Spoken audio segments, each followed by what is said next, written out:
Queridos, eu quero cumprimentá-los com a paz do Senhor Jesus Cristo. Tenha a bondade de tomar os seus lugares, por gentileza. Salmo 72.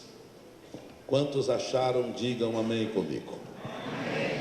Então vamos lá para o verso 16. Eu queria ler todo o Salmo, mas vou me prender apenas no verso 16 para ganharmos tempo. Quero que você me escute atentamente. Deus tem uma palavra para o nosso coração neste verso. Diz assim: haverá um punhado de trigo na terra sobre os cumes dos montes. O seu fruto se moverá como o Líbano, e os da cidade florescerão como a erva da terra.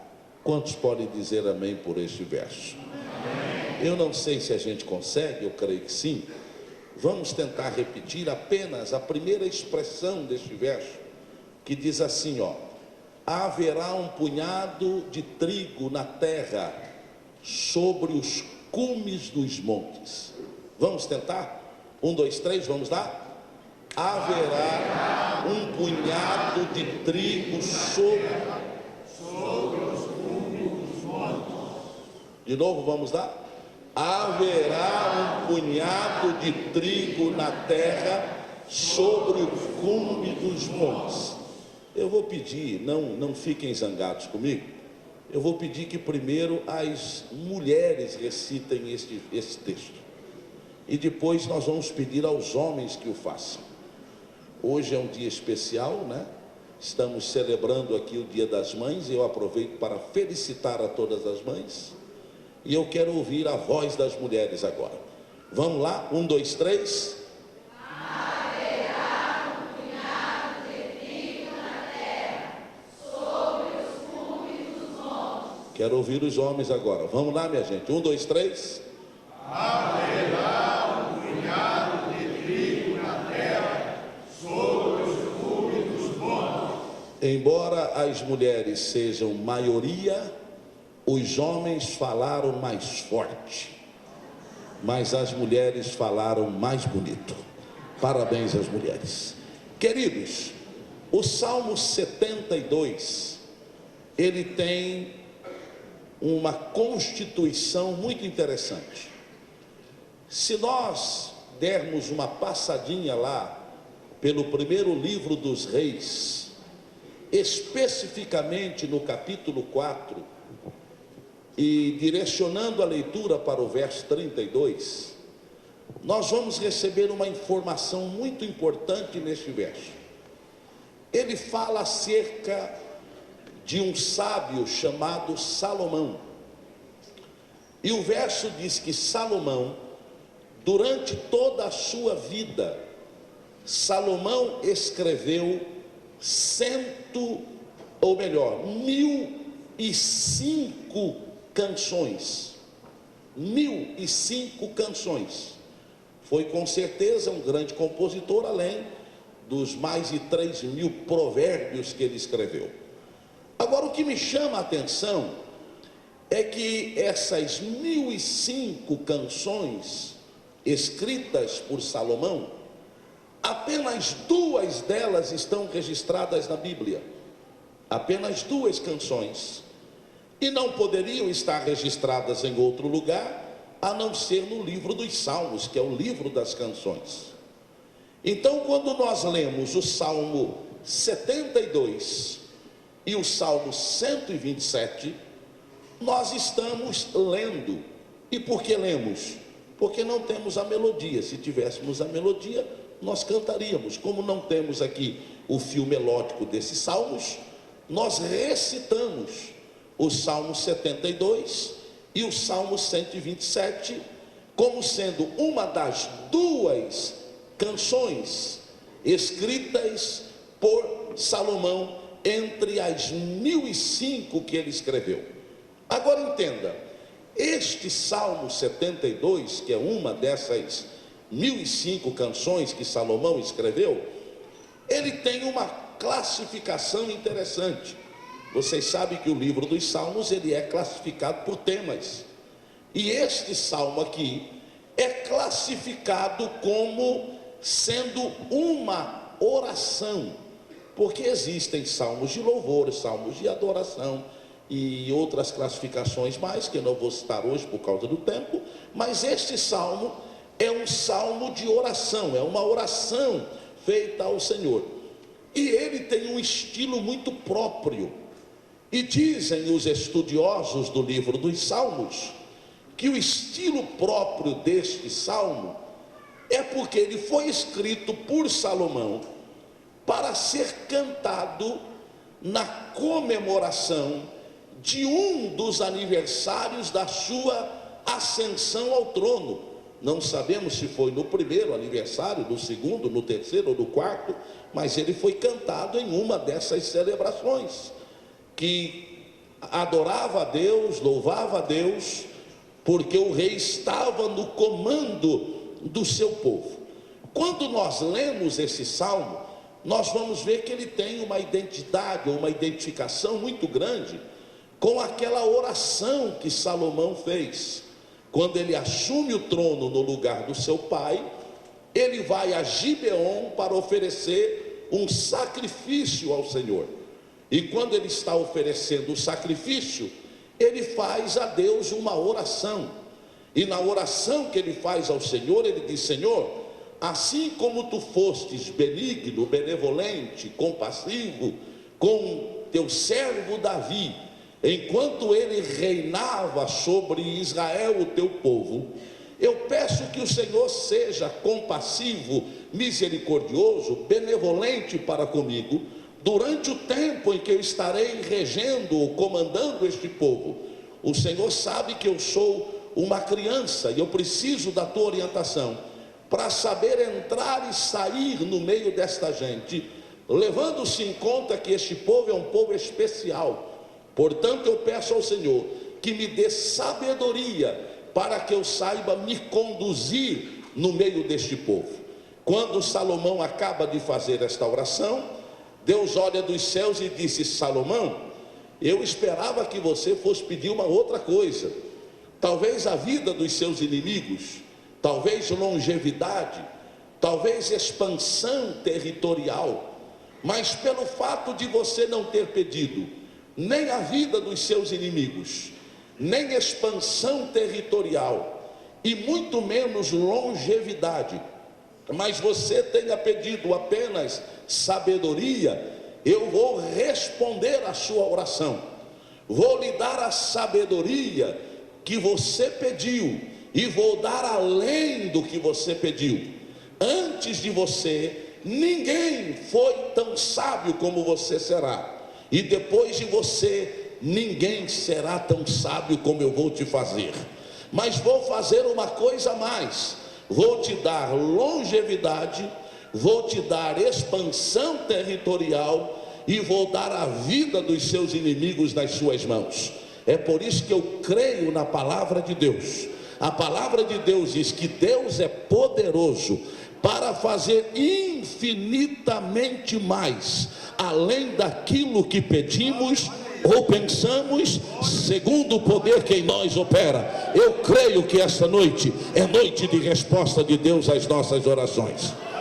Mas quando eu leio este salmo, embora não haja em nenhum ponto do Antigo ou do Novo Testamento alguma menção que me diga ou que me faça entender que este salmo é um salmo messiânico, eu entendo sim quando leio, porque ele fala e ele tem uma semelhança muito grande com dois textos bíblicos que estão lá no livro do profeta Isaías, que foi o profeta messiânico.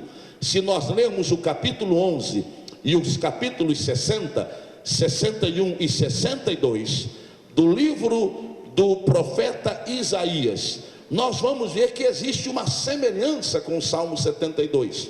Então eu quero crer que este salmo não falava apenas do rei Salomão, mas falava de um rei por excelência, muito mais poderoso, muito mais forte, muito mais sábio, muito mais capaz, muito mais eficiente, muito mais poderoso e, acima de tudo, mais glorioso do que Salomão, que era o rei Jesus Cristo. Eu entendo isto quando leio esse salmo, porque se eu tomar os versos dele separadamente, eu vou entender isso. Se eu parar nos versos de 1 a 4, eu vou ver que o salmo fala sobre a justiça real, que é a justiça de Deus. Se eu analisar os versos 5, 6 e 7, eu vou ver que ele fala sobre um reino que não tem fim. E o reino de Salomão terminou, mas o reino de Jesus Cristo é para toda a eternidade. Se eu parar um pouquinho e começar a analisar o salmo dos versos 8, 9, 10 e 11, eu vou ver que ele fala sobre um reino sem fronteiras, e os homens, queiram ou não, as forças espirituais da maldade admitam ou não, um dia Jesus Cristo reinará sobre todos os reinos da terra. E a Bíblia é clara ao dizer que um dia todo joelho se dobrará e toda língua confessará que Jesus é Senhor. Eu glorifico a Deus porque nós estamos fazendo isto esta noite. Estamos glorificando a Deus e dizendo que Jesus é Senhor entre nós.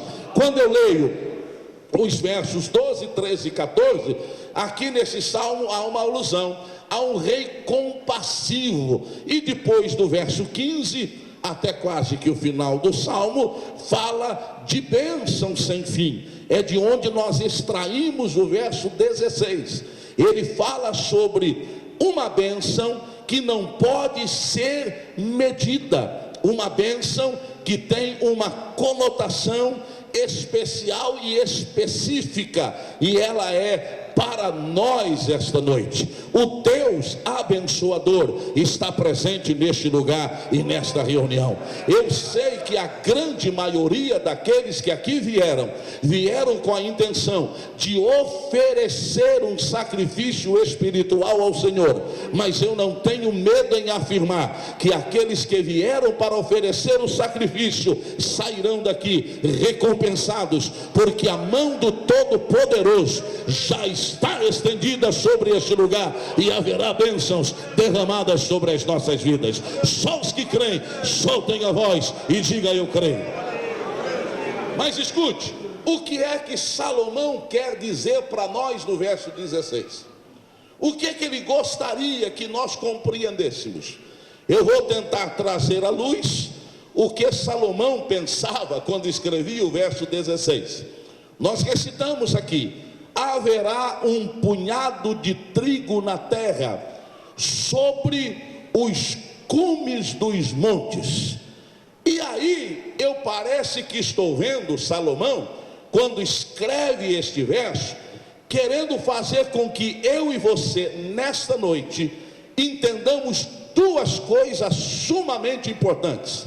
A primeira delas, escute, Salomão queria que eu e você compreendesse, tomasse conhecimento e afirmasse, em primeiro lugar, que Deus, aquele Deus que nós servimos, aquele Deus que nós adoramos, aquele Deus que nós glorificamos, aquele Deus que nós exaltamos, aquele Deus que nós amamos, aquele Deus que nós professamos. Em primeiro lugar, Salomão queria que nós soubéssemos que este Deus é o Deus que está acima das circunstâncias. O Deus a quem nós servimos é o Deus que está acima das circunstâncias. Eu quero que você repita comigo: Deus está acima das circunstâncias. Diga: Deus está acima das circunstâncias. Agora você vai dar uma olhadinha para a pessoa que está do seu lado e diga: eu tenho uma boa notícia para você hoje. Eu tenho uma notícia que vai marcar a sua vida. Eu tenho uma notícia que vai te ajudar a enfrentar não só esta semana, mas o resto do mês e o resto do ano. Sabe qual é a notícia? O seu Deus está acima das circunstâncias.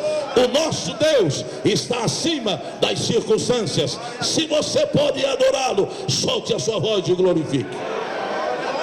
Escute uma coisa, livro do Gênesis, quando Deus começa a criar todas as coisas, e eu defendo a ideia de que o meu Deus foi o Deus quem criou todas as coisas. Eu sou defensor do criacionismo e não do evolucionismo. Tenho certeza que não há dúvida com relação a isso, mas eu estou falando isso porque talvez exista alguém que está aqui nesta noite, que veio pela primeira vez ou veio outras vezes e seja adepto do evolucionismo. Talvez alguém que vai me assistir, está me assistindo pela televisão, vai dizer com o pregador: o senhor é criacionista ou evolucionista? Eu sou criacionista. Eu creio que Deus criou todas as coisas. E eu acho que esse é um momento muito especial para a gente afirmar isto, porque está havendo aí um movimento no Brasil, em especial, né? E brasileiro é oportunista, ele sabe aproveitar as oportunidades, e já estão até fazendo comércio com isso. Mas há um movimento aí, em especial no Brasil, mas em algumas partes do mundo, porque houve um episódio lá na Europa, né, num jogo de futebol, onde alguém que estava lá na arquibancada joga uma banana no estádio, e um jogador que está lá vai, e para colocar por terra qualquer sentimento racista, que nós somos terminantemente contrários, nós somos terminantemente contra esse sentimento, mas lá vai lá o jogador e pega a banana, e ao invés de se indignar com aqueles que estavam discriminando, ele simplesmente descasca a banana e come a banana, num gesto de muita presença de espírito. E aquilo gera hoje um movimento, em especial no Brasil, onde as pessoas chegam a dizer o seguinte: somos todos macacos, somos todos descendentes dos primatas. Eu não quero entrar aqui em nenhum debate, porque isto é uma questão familiar, e meus pais me ensinaram a nunca debater questões familiares. Se alguém acha que é descendente de um primata, é problema de quem acha isso. Eu tenho certeza que eu não sou descendente de um primata. Eu tenho certeza que eu sou criatura de Deus. Foi o Senhor quem me criou e soprou em minhas narinas o espírito de vida. Se você crê como eu, você tem liberdade para manifestar a sua crença, dando glória a Deus. Mas quando Deus cria todas as coisas, ouça bem, o Senhor cria céus e terra e tudo que deles existe, e estabelece leis para a obra que cria. O Senhor estabelece as leis das marés, o Senhor estabelece as leis das fases da lua, o Senhor estabelece as leis que dominam o dia e que dominam a noite. O Senhor estabelece leis para dividir a terra entre a porção seca e as águas. Deus estabelece leis para o próprio homem que Ele criou. Portanto, Deus que cria todas as coisas, Ele as cria de maneira ordenada. O Senhor cria leis que ordena a criação, que organiza a criação. Mas escute uma coisinha: o Deus que criou todas as coisas e que estabeleceu leis para aquilo que criou, Ele é soberano sobre a obra criada e sobre as leis que estabeleceu para esta obra que Ele criou. Deus está acima do que criou e está acima das leis que estabeleceu para aquilo que Ele criou. Deus é soberano, Deus está acima de todas as coisas. E escute, o Deus que cria e estabelece leis para a criação é o único que pode quebrar essas leis. Deus pode quebrá-las e aniquilá-las no momento em que Ele bem desejar, porque Ele está acima da obra criada. E aí você diz: pastor, eu estou tentando querer entender o que o senhor quer dizer, mas eu não estou entendendo muito. Onde é que o senhor quer chegar com o verso 16 do Salmo 72? Eu quero chegar na primeira orientação que Salomão nos dá, de que Deus está acima das circunstâncias. Aí você diz: onde o senhor quer chegar aí? E eu vou explicar. O verso diz: haverá um punhado de trigo aonde? Sobre os cumes dos montes, E eu pergunto a vocês, e sei que existem pessoas aqui que têm habilidades e profundo conhecimento na área da agricultura, e eu pergunto: cume de monte é lugar para se plantar trigo? Alguém cometeria, pastor Otávio, a loucura de pegar um punhado de trigo e subir o monte, chegar lá em cima e semear a semente no cume do monte? Olha, trigo se planta ao pé do monte. Trigo se planta onde há terra com abundância de umidade. Trigo se planta ao pé do monte, onde o vento não leva a semente embora e nem tampouco leva o fruto depois que ele nasce. Nenhuma pessoa que gostaria de obter lucro da agricultura plantaria trigo ao pé do monte. Mas aí vem Salomão e diz: haverá trigo lá em cima. Aí eu pergunto: Salomão, me explica isso. Como é que alguém cometeu a loucura de plantar semente no cume do monte? Aí Salomão olha para mim e diz: sabe o que eu estou querendo dizer? Ainda que isto não seja normal, ainda que isto não seja viável, ainda que isto não seja aconselhável, o Deus que nós servimos, Ele é tão extraordinário que Ele é capaz de fazer nascer trigo lá no cume do monte, onde não há umidade, onde a terra não é própria, onde o vento é desfavorável, onde não há água suficiente para que a semente brote. Mas Deus, que criou as leis, que criou os montes, que criou o vento, que criou a água, Ele é suficientemente poderoso para fazer nascer trigo lá no cume do monte, porque as circunstâncias não são maiores do que Ele está acima das circunstâncias. Queridos, sabe o que eu quero entender com isso? Eu quero entender com isto, meus amados, que às vezes a vida nos envolve em situações desfavoráveis. Às vezes nós estamos enfrentando alguma situação que para nós é completamente desfavorável.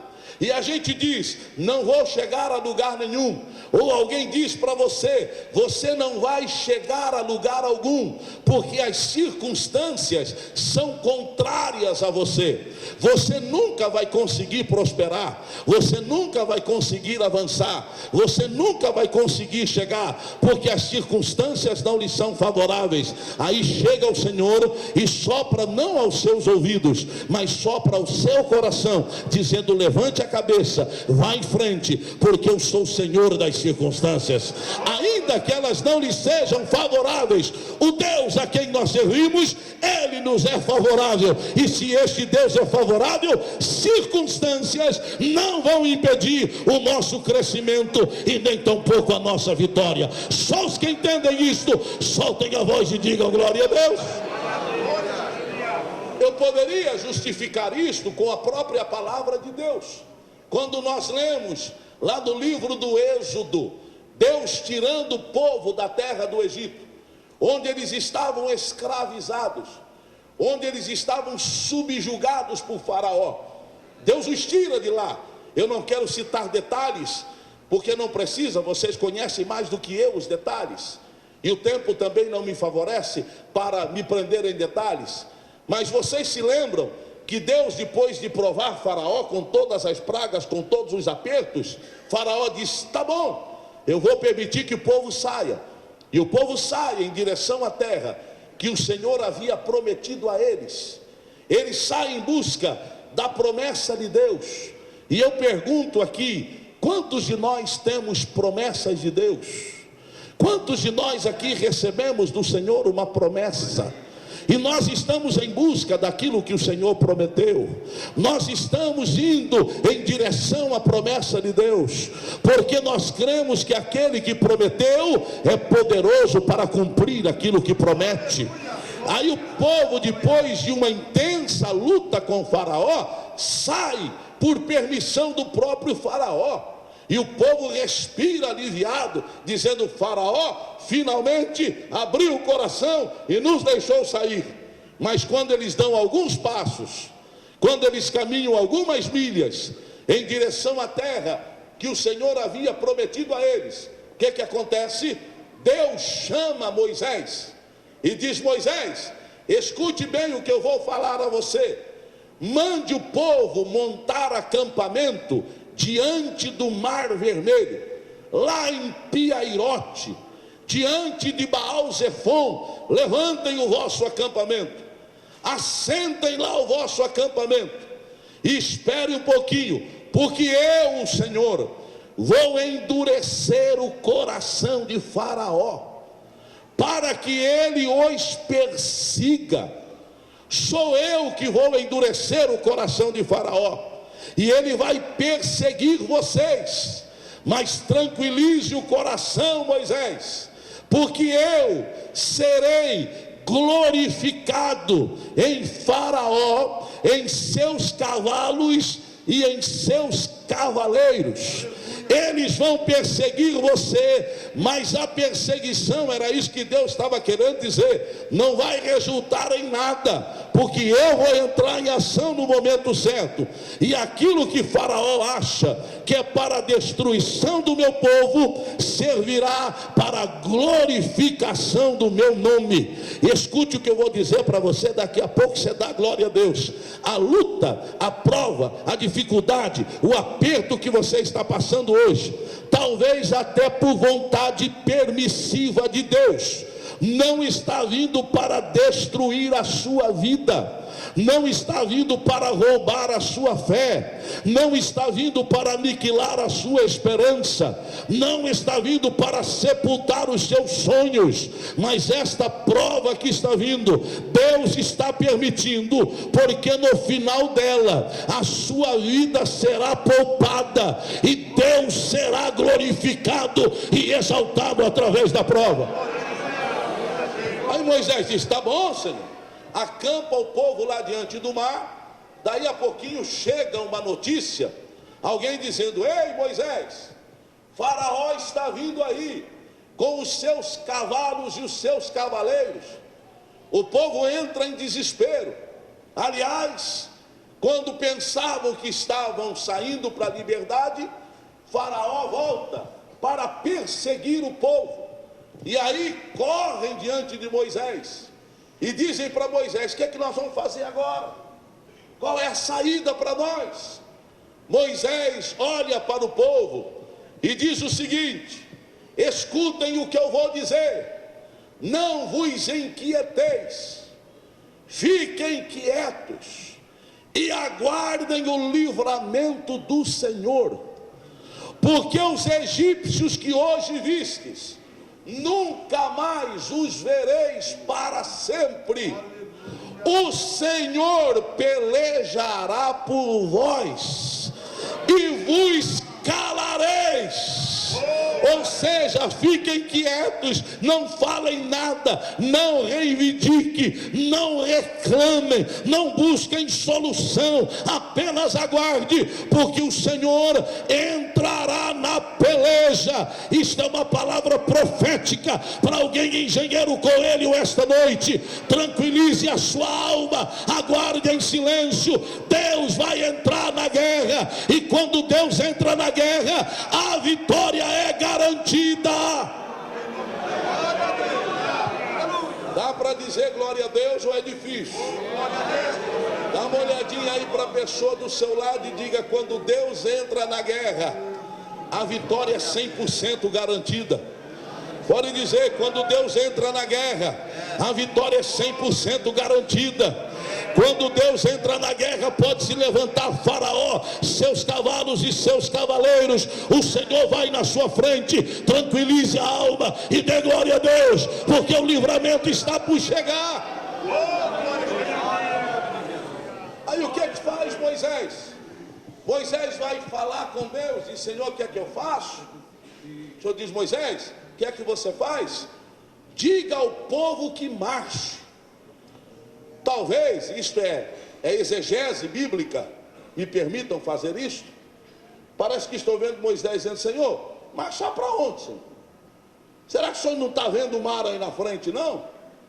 Aí o Senhor olha para Moisés e diz: Moisés, eu é que lhe pergunto, você já viu alguém marchar a não ser para frente? Sim, Senhor, mas marchar para frente como? O mar está diante de nós. O Senhor diz: Moisés, onde está aquela vara que lhe acompanha lá desde o momento em que eu me manifestei a você, naquele arbusto em chama, lá na sarça ardente? Moisés diz: está aqui nas minhas mãos. O Senhor diz: Moisés, você se lembra quantos milagres esta vara já fez? Quantas vezes eu usei esta vara, esse pedaço de madeira, para mostrar que eu sou Deus poderoso? Usa-a novamente.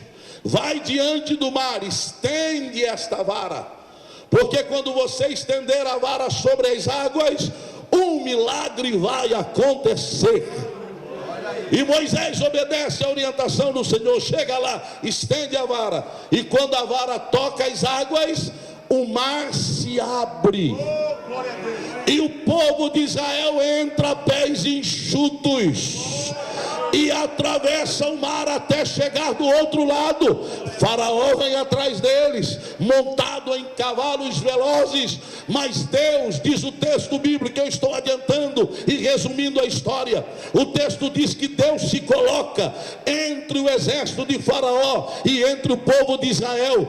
Durante a noite, do exército para frente, Deus se manifesta em uma coluna, em uma nuvem. Da nuvem para frente havia claridade, mas da nuvem para trás era uma escuridão que os homens tropeçavam no próprio pé. Quando o dia clareou, Deus mandou anjos, diz o texto, para soltar as rodas dos carros de Faraó, para que eles não pudessem avançar. E enquanto Faraó está consertando roda de carro, o povo de Israel está caminhando. Glorifique a Deus, porque Deus entra com providência e com provisão, da maneira que só Ele sabe agir. Aleluia! Dá para glorificar a esse Deus? É difícil. O que acontece? O que acontece? Eles chegam lá do outro lado do mar, e quando chegam do outro lado, o Senhor diz a Moisés: Moisés, recolhe agora esta vara que está nas suas mãos. O exército de Faraó está no meio do mar. Quando Moisés recolhe a vara, as águas se fecham, e os cavalos e os cavaleiros de Faraó e o próprio Faraó perecem no meio do mar. Lá do outro lado o povo assiste em terra seca, em segurança. E aí Miriam olha para Moisés e diz: meu irmão Moisés, eu estou tão feliz com aquilo que Deus está fazendo, que eu vou até cantar um hino. Estou com vontade até de adorar a Deus cantando um hino. Moisés diz: canta. Mas que hino você vai cantar? Não tem inário, não tem nenhum projetor aí, nenhum instrumento. Miriam diz: deixa comigo. Eu tenho aqui um pandeiro nas minhas mãos só para ditar o ritmo, para que eu não saia do ritmo. E a letra Deus vai me dar agora. Vocês só me ajudem, façam um coro aí comigo. Moisés diz: que coro você quer que a gente faça, Miriam? Vocês vão só dizer: Deus é varão de guerra, Senhor é o seu nome. Deus é varão de guerra, Senhor é o seu nome. Deus é varão de guerra, Senhor é o seu nome. E aí Miriam começa a cantar, porque o Senhor tira o seu povo do Egito com braço forte, e o povo canta o refrão: Deus é varão de guerra, Senhor é o seu nome. Ele leva o povo diante do mar vermelho. Deus é varão de guerra, Senhor é o seu nome. Faraó vem em perseguição contra o povo de Israel. Deus é varão de guerra, Senhor é o seu nome. Mas o Senhor abre o mar e o povo atravessa a pés enxutos. Deus é varão de guerra, Senhor é o seu nome. Atrás desse povo entra Faraó, seus cavalos e seus cavaleiros. Deus é varão de guerra, Senhor é o seu nome. Durante toda a noite o povo de Israel caminha. Deus é varão de guerra, Senhor é o seu seu nome. Quando o dia clareou, o povo continua caminhando sob a proteção do Senhor. Deus é varão de guerra, Senhor é o seu nome. Eles chegam do outro lado do mar, Deus é varão de guerra, Senhor é o seu nome. Quando alcançam a terra seca, Deus fecha as águas, Deus é varão de guerra, Senhor é o seu nome. Perece no mar Faraó, seus cavalos e seus cavaleiros, Deus é varão de guerra, Senhor é o seu nome. Mas o povo alcança a terra em segurança, Deus é varão de guerra, Senhor é o seu nome. Se este é o Deus a quem você serve, solte a sua voz e o glorifique esta noite. Ele é varão de guerra. Glória a Deus. Se dá para adorar o Senhor, adore agora. Se você pode, solte a sua voz e o glorifique. Dá uma olhadinha para a pessoa do seu lado e diga: Deus é varão de guerra, Senhor é o seu nome. Se Deus entrou na guerra, descanse o seu coração. A vitória está garantida pelo sangue de Jesus Cristo. Só os que creem, levante o braço e dê glória a Deus comigo nesta hora. Mas há uma segunda coisa. Só um pouquinho mais de retorno para mim, irmão, por favor. Mas uma segunda coisa que Salomão quer que a gente entenda. Primeiro, Deus está acima das circunstâncias. Mas aí eu olho para Salomão e digo: Salomão, é só isso? Salomão diz: não, há uma coisinha mais que eu quero que vocês entendam. Este Deus que está acima das circunstâncias, porque Ele quebra as leis que Ele mesmo cria. E embora as leis da natureza digam que não se deve plantar trigo sobre o cume dos montes, mas o Senhor diz que pode plantar, que vai produzir. Uma segunda coisa que Deus quer que vocês entendam é que Ele está acima das crises. Ele não está apenas acima da circunstância, mas Ele está acima da crise. Diga comigo: Deus está acima da crise. Dá uma olhadinha para a pessoa do seu lado e diga: meu irmão, se for um irmão, ou minha irmã, se for uma irmã, diga para ele assim ou para ela, com toda a convicção: Deus é maior que a crise. Diga de novo: Deus é maior que a crise. Diga pela terceira vez: Deus é maior que a crise. A crise não vai sepultar os seus sonhos. Deus é maior do que a crise. Sabe o que Salomão está querendo dizer? Está querendo dizer o seguinte: pode haver um tempo de crise na terra, pode haver um tempo de carestia na terra, pode haver um tempo em que a terra não vai produzir absolutamente nada, mas para o povo que teme a Deus isso não vai acontecer, porque Deus vai fazer a terra produzir tanto e vai dar tanto fruto que vai ultrapassar os cumes dos montes, vai se juntar tanta semente que a montanha de semente será mais alta do que o monte mais alto. Queridos, eu quero que você entenda isso. Nós estamos vivendo uma época preocupante. Nós voltamos a pronunciar uma palavrinha aí que já tinha desaparecido do nosso vocabulário, uma palavrinha chamada inflação. Tem gente que está com medo. Há hoje uma preocupação. Toda semana se mencionam os especialistas na área econômica sobre os índices da inflação. Comemora-se quando abaixa 0, qualquer coisa, mas se assusta quando aumenta 0, qualquer coisa. E já tem gente começando a ficar preocupado porque uma crise aparente está surgindo lá no horizonte. Eu quero dizer a vocês que eu oro pelo nosso país, eu oro pela nossa nação, e oro para que Deus continue abençoando a nossa nação, independente de simpatia partidária ou política. Eu quero que Deus abençoe a nossa nação, porque eu vivo aqui, e eu estaria cometendo um grande erro se eu estivesse torcendo para que a nação não dê certo. Eu estou orando para que a nação dê certo. Eu estou orando para que o nosso estado seja abençoado. Eu estou orando para que o nosso município seja abençoado. Porque se eles abençoados forem, a igreja de Cristo será abençoada também. Mas uma crise se avizinha aí. E eu vim aqui encerrando esta reflexão para dizer a vocês que não haverá nenhuma crise sequer que conseguirá ter força suficiente para roubar a esperança da verdadeira igreja de Cristo.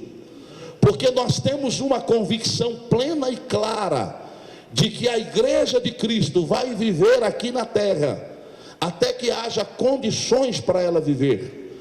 O dia que a coisa apertar tanto, pastor Otávio, que a gente não conseguir mais viver aqui, o dia que a coisa ficar tão complicada, pastor França, que não der mais para a gente viver aqui, os céus vão se abrir, as trombetas vão ecoar, e Deus vai chamar a sua igreja para estar com Ele a eternidade. Eu sei que algumas pessoas têm dificuldade para assimilar o que eu estou dizendo, porque infelizmente tem crente que já não acredita mais na volta de Jesus Cristo. Eu estou aqui para dizer que Jesus está voltando, e eu creio que isto vai acontecer breve. Mas enquanto nós estivermos aqui, haverá uma provisão de Deus para a sua igreja com relação às crises. E eu não estou falando apenas de crise econômica, não. Há outras crises tantas que existem por aí.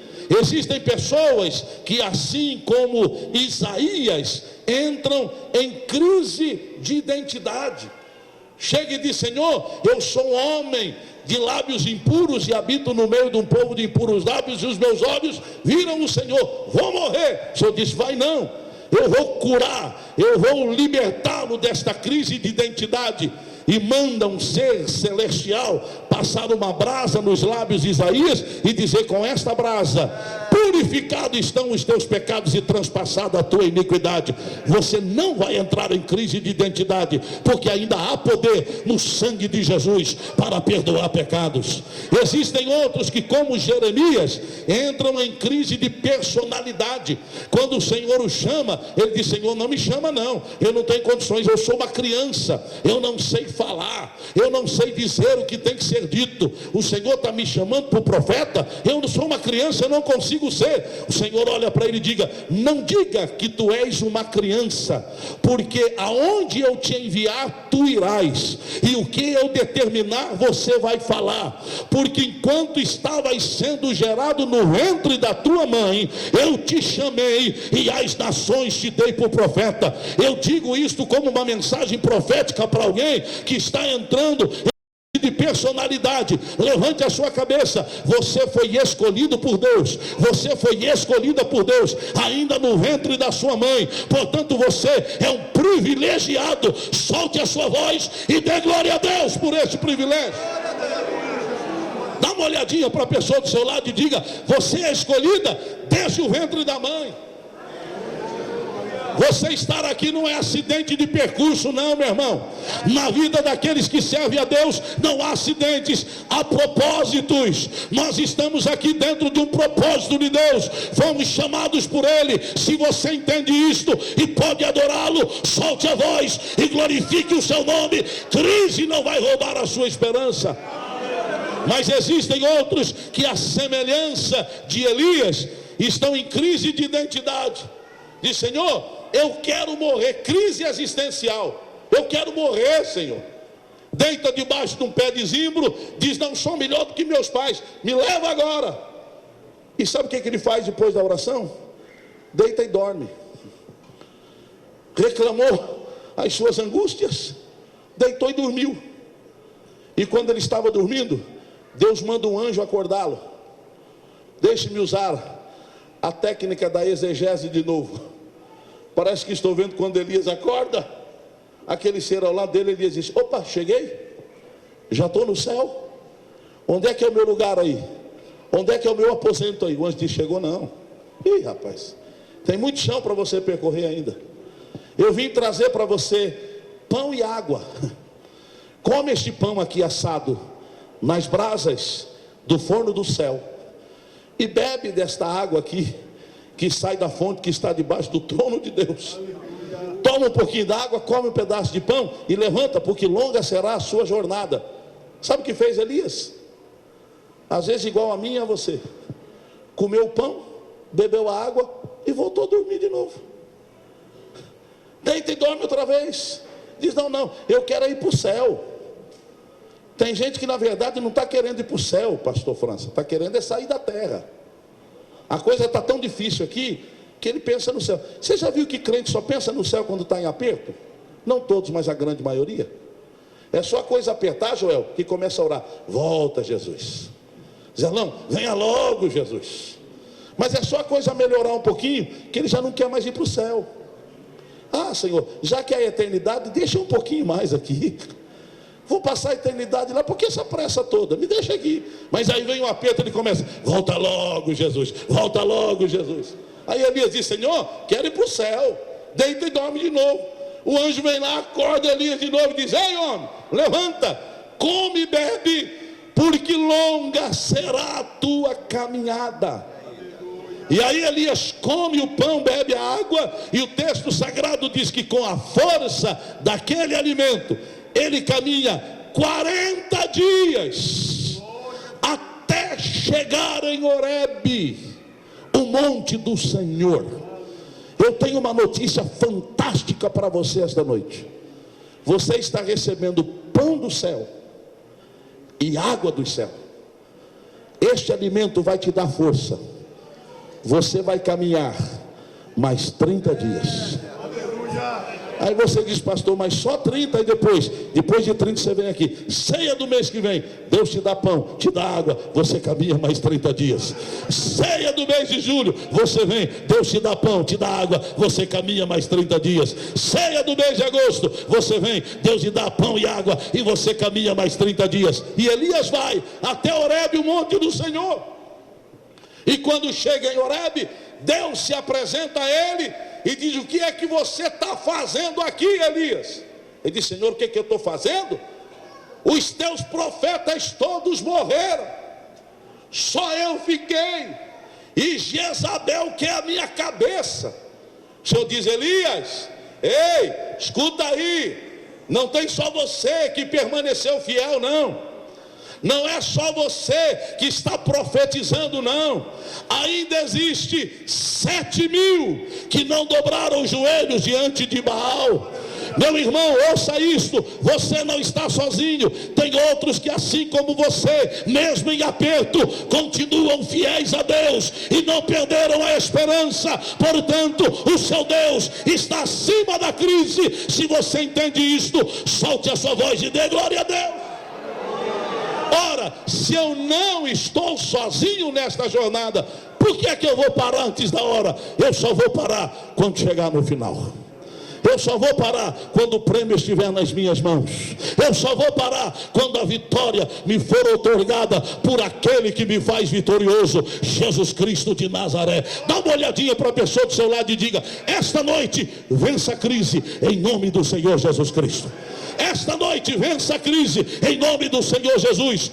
Igreja de Deus que está em Engenheiro Coelho, meu querido pastor França, esta é a palavra de Deus para esta igreja. Se levante na força do Senhor, na autoridade da sua palavra, e vá em frente, porque Deus que você serve está acima das crises e Ele te fará vitorioso. Só os que creem, soltem a voz e deem glória a Deus nesta noite. Diante disso, eu olho para o sábio Salomão e digo: glorifico a Deus pela sua vida. Aquela sabedoria que Deus lhe deu lá em Gibeão, chega a Engenheiro Coelho hoje. Aquela convicção que Deus lhe deu lá em Gibeão, que você seria vencedor através da sua força, chega em Engenheiro Coelho esta noite. E a igreja começa a triunfar, porque haverá um punhado de trigo sobre o cume dos montes. Dá uma olhadinha para a pessoa do seu lado. Não sei se você vai ter coragem. Se não tiver, fique quieto e não haverá nenhum constrangimento da parte desse que vos fala. Mas se você tiver coragem, porque vida de fé é coragem, vida de crente é coragem. Dá uma olhadinha para a pessoa e diga: olha, se prepare, esta semana você vai receber uma notícia que vai alegrar o seu coração. Esta semana você vai receber uma mensagem que vai tranquilizar a sua alma. Esta semana você vai receber uma mensagem que vai te colocar de pé, e você vai dizer: eu te glorifico, Senhor, porque contigo eu sou mais do que vencedor. Pode descansar a sua alma, pode descansar a sua alma. O prefeito veio aqui e deu testemunho: o coração em angústia, o coração em aflição.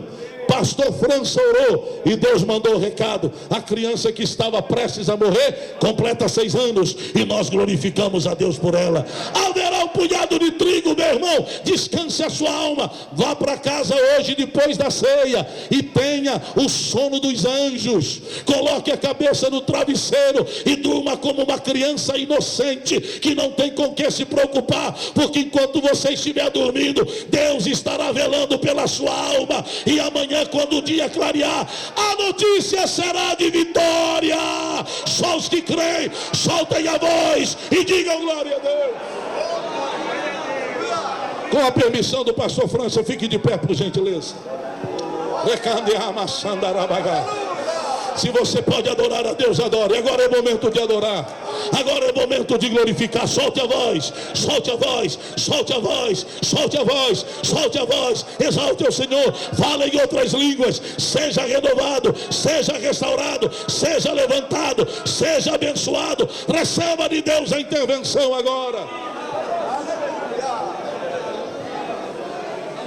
Orecanda, Suande, Mandeoba, Chamagai. Eu gostaria que você me ajudasse a orar. Eu não vou chamar ninguém à frente. Eu já esgotei o meu horário. Pode adorar a Deus. Esta é a manifestação dos vitoriosos. Esta é a reação dos vencedores. Esta é a reação dos que estão acima da crise.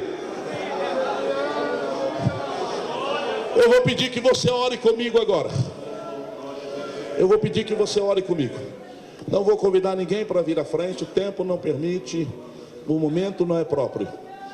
Mas eu quero que você me ajude a orar. Desculpa de eu pedir isso para você mais uma vez, mas eu preciso fazer. Eu vou usar aqui o Rafael, que é meu filho. Segredos que você não revelou ao pai, Adilson. Mas você tem revelado ao Pai Celestial. Não precisa revelá-los a mim. Talvez a revelação vai me deixar um pouco mais preocupado do que já ando. Mas Deus você não vai preocupar. Porque Deus não se preocupa com coisas pequenas, que às vezes para nós são grandes demais. Mas para Deus são grãos de areia que o vento leva embora. Como está o coração? Deus está vendo o teu coração hoje. E o olhar desse Deus é mais amoroso do que o olhar desse Pai, que te ama muito. Mas este Deus é mais poderoso do que este Pai aqui que fala com você. Ele vai tirar toda a preocupação do seu coração e vai fazê-lo consciente de que Ele está acima das circunstâncias e das crises. Eu não sei se você tem coragem de dizer isso para alguém. Talvez seja forte demais. Não precisa nem colocar a mão no peito ou no coração, mas apenas pergunte a esta pessoa: como está o seu coração nesta noite? Como estão as suas emoções hoje? De que maneira você entrou aqui? De que forma você chegou aqui? Quais foram as preocupações que tomaram conta da sua vida nesta semana que se encerrou ontem e talvez nesta semana que começa hoje? Deus te trouxe aqui para que o seu coração seja tranquilizado. Deus te trouxe aqui para que você saia com a consciência plena de que Ele é Senhor sobre todas as coisas. Ele é soberano sobre todas as coisas. E eu peço a você agora que ore por esta pessoa. Se você puder, estenda aí a sua mão, estenda aí o seu braço, ore por alguém. Estenda aí o seu braço, estenda aí a sua mão, coloque a mão no ombro de alguém. Você vai orar. Deus está acalentando corações hoje. Eu vejo pessoas usando lenço. Eu glorifico a Deus por elas. Eu glorifico a Deus por elas, porque elas não derramam as lágrimas em decorrência do discurso de um homem. Pode deixar o som assim que está ótimo, meu irmão. Não em decorrência do discurso de um homem, mas elas derramam a lágrima ou as suas lágrimas porque o Espírito de Deus as comove e as constrange. Eu quero que você levante a voz, ore por alguém, pode orar. Você tem autoridade para isto. Você tem autoridade para isto. Seja um canal ministrador de bênçãos. Seja um canal ministrador de esperança. Seja um canal ministrador de força. Você recebe a autoridade de Deus para ministrar a bênção sobre a vida da pessoa por quem você ora. Pai eterno, eu glorifico o teu nome. Obrigado, Senhor, por este tempo. Obrigado, Senhor, por esta noite. Obrigado, Senhor, por este privilégio.